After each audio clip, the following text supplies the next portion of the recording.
semua. Oke, semoga kalian tetap dalam keadaan sehat dan juga baik ya, walaupun kita masih dalam pembelajaran secara online, tapi tidak menutup kemungkinan untuk kita terus bersemangat melakukan pembelajaran pada hari ini. Baik, sebelum kita memulai pelajaran kita, alangkah baiknya untuk berdoa terlebih dahulu ya. Baik, kepada Bagas selaku ketua kelas, Ibu persilahkan untuk memimpin doa.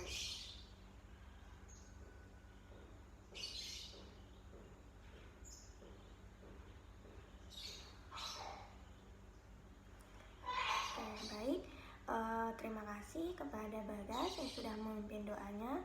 Semoga doa-doa yang kalian haturkan bisa memberikan kalian lagi kesemangatan untuk terus menuntut ilmu.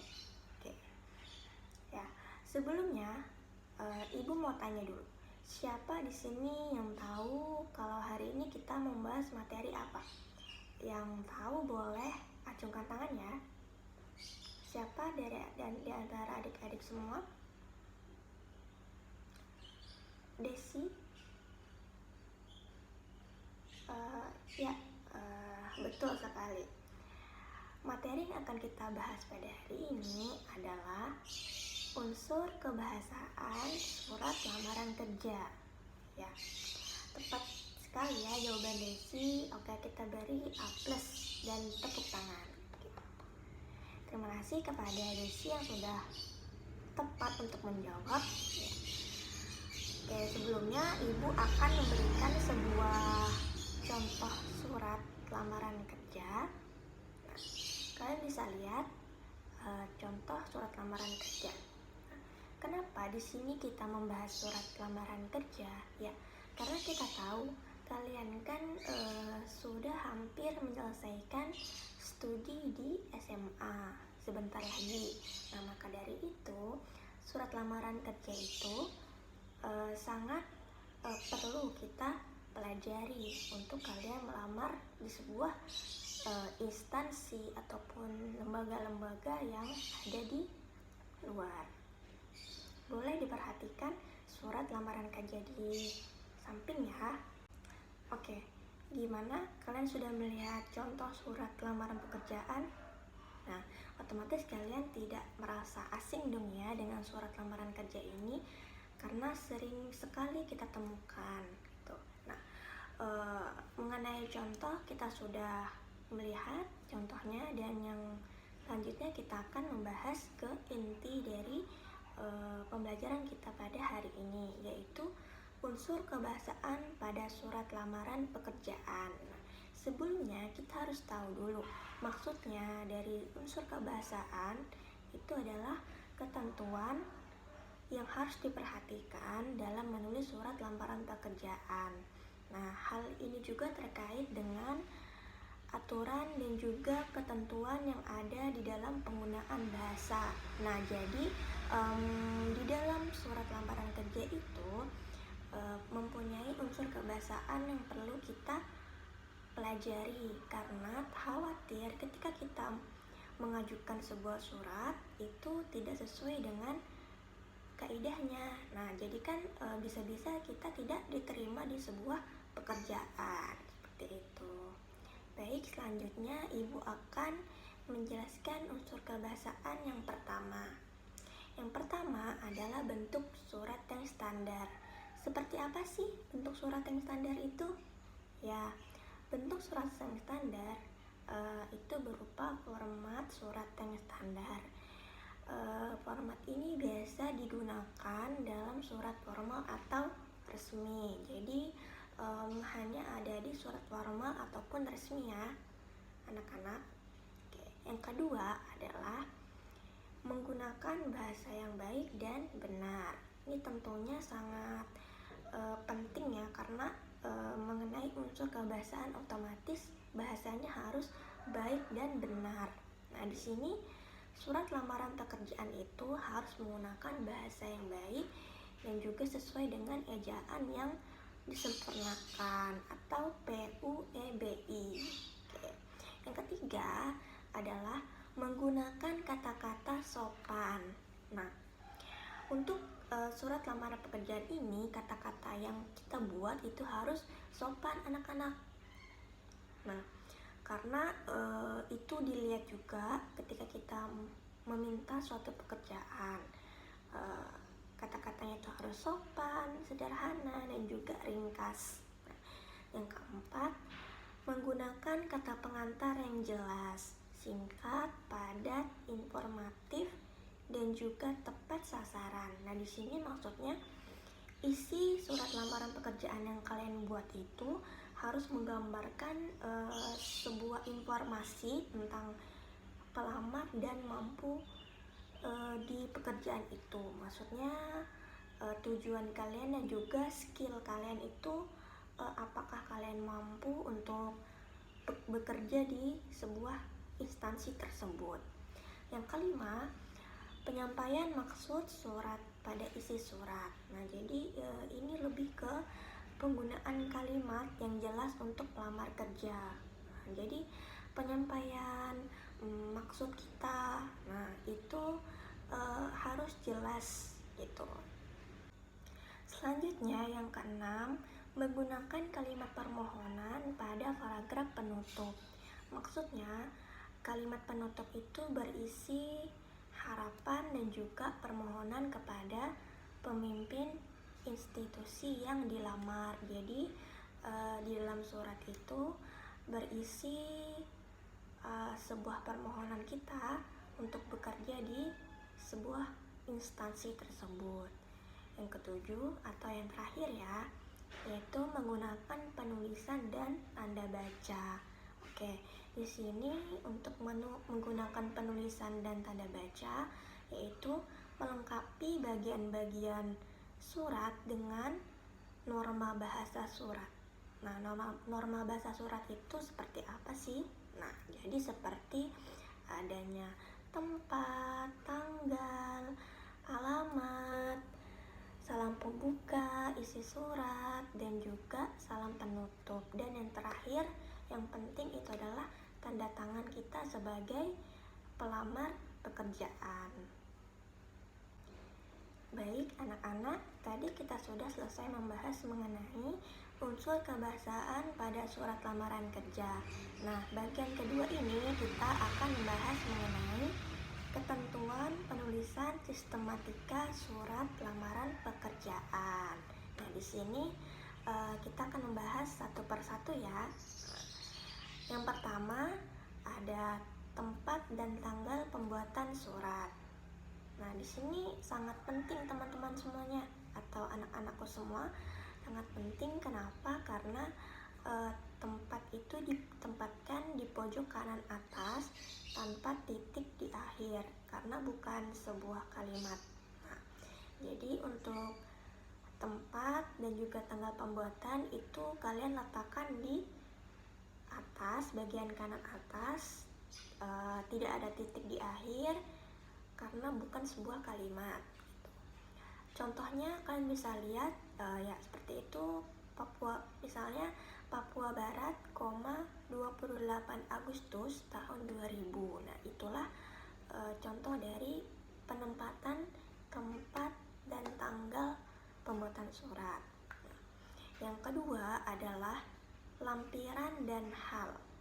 Nah, kata lampiran dan hal tidak disingkat dan angka di dalam kolom lampiran itu ditulis menggunakan huruf. Itu.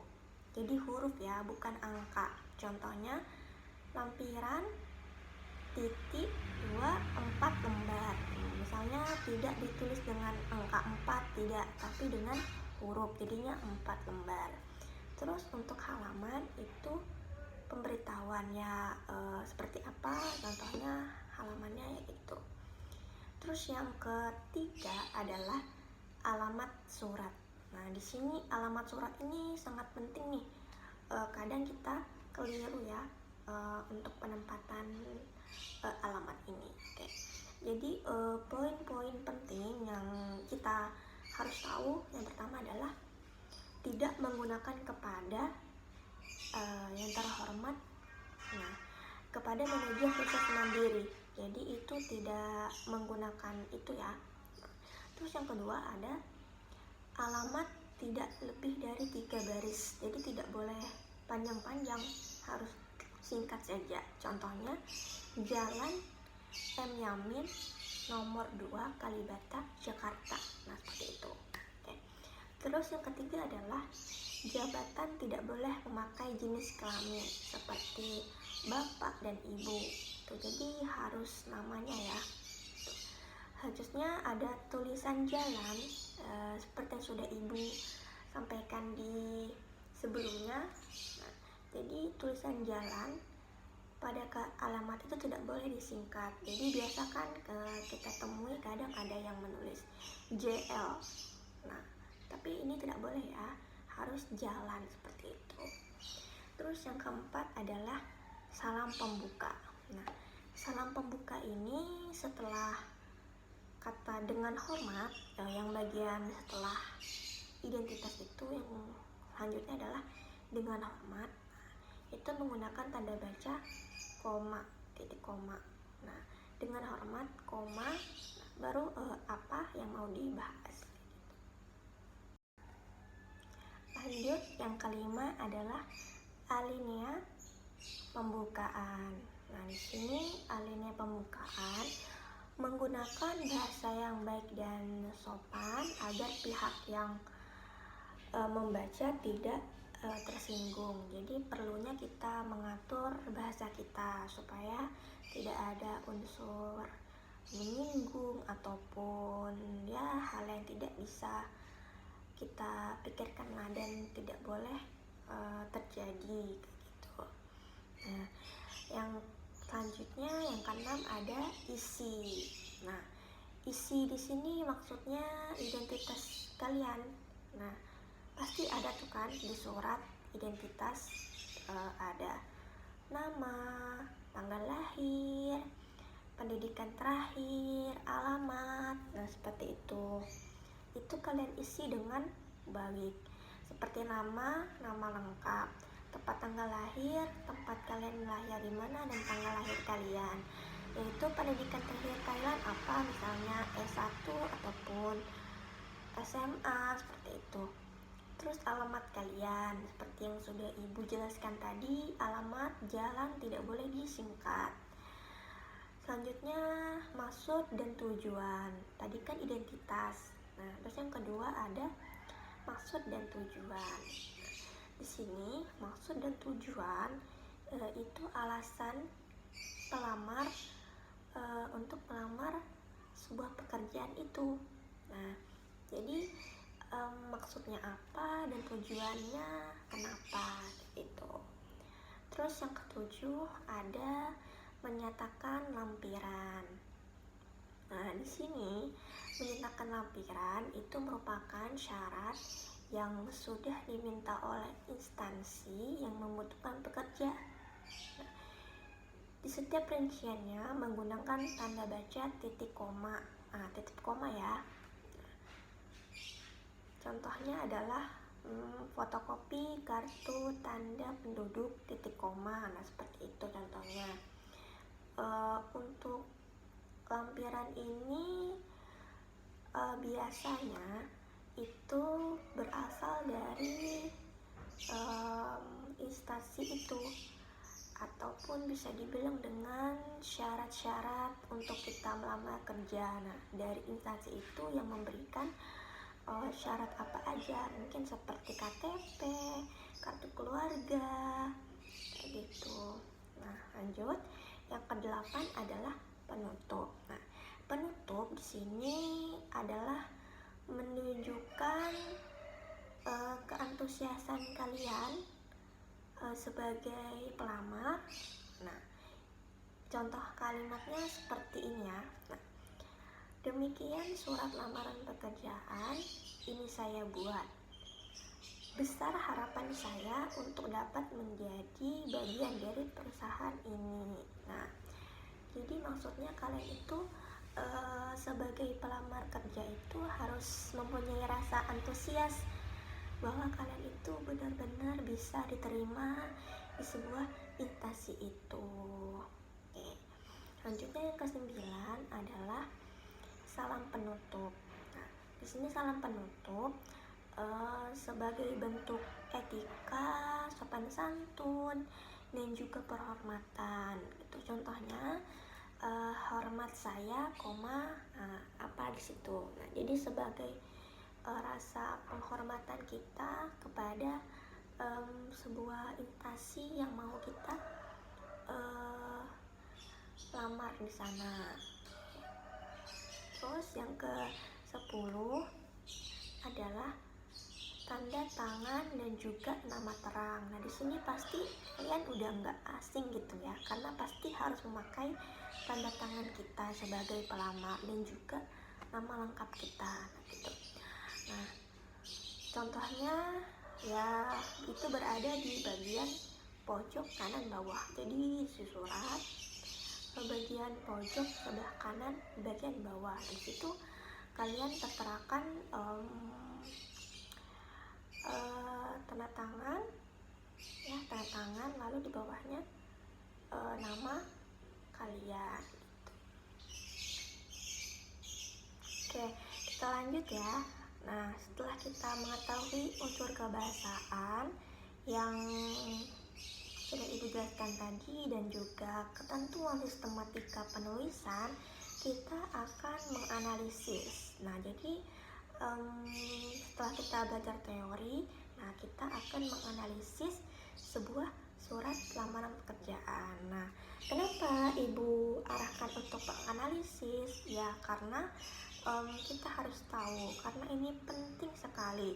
Nah, kalian juga pasti mengasah kemampuan kalian untuk menulis surat lamaran kerja secara individu seperti itu. Nah, perhatikan unsur kebahasaan dalam surat lamaran pekerjaan yang sudah Ibu paparkan sebelumnya. Nah, nanti Ibu akan memberikan sebuah surat lamaran pekerjaan yang baru dan kalian bisa menganalisisnya ya. Oke.